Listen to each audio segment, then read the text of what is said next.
I am Fernando Andrade, and today I will be presenting the first trimester of a woman's pregnancy. On the first week, the mother is still not pregnant. On the first 2 weeks, she is still technically not pregnant. This is because it can take up to 2 weeks for the egg to get fertilized. On the third week, the sperm and egg unite in one of the fallopian tubes to form the zygote.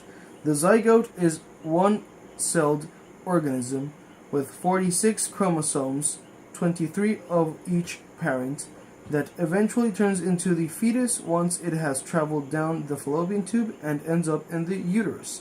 The zygote turns into a multiple-celled ball through cell division, which is called the morula. On the fourth week, the blastocyst, which is what the morula turns into, implants itself into the uterine lining.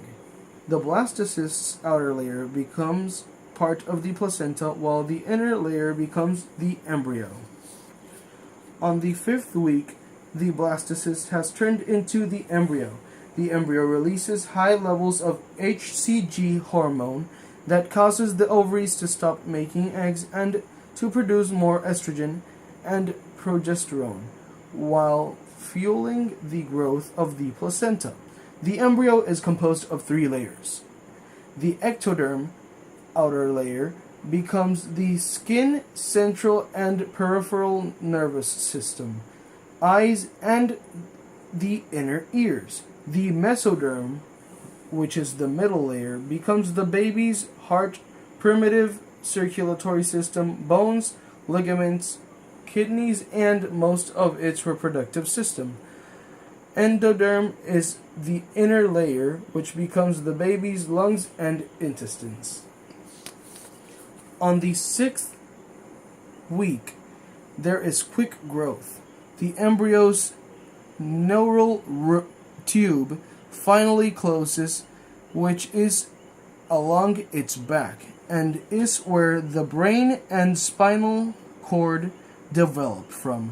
The heart and the organs that are vital start to form. Structures necessary for the development of the eyes and ears develop, and tiny limbs start to form, which soon will become the arms. The embryo starts to take a C shape for the next weeks to come. On the 7th week, the embryo's face and brain start to grow. The beginnings of its nostrils and retinas form.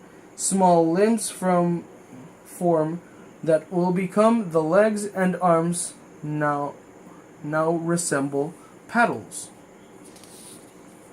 On the 8th week, fingers have begun to form.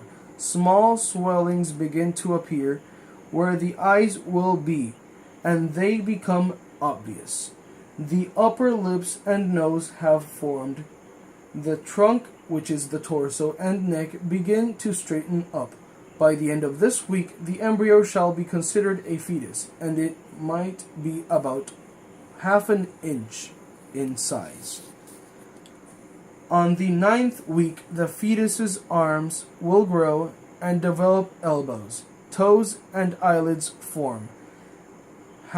It has a large head, yet poorly developed chin. By the end of this week, the fetus will almost be 3/4 of an inch.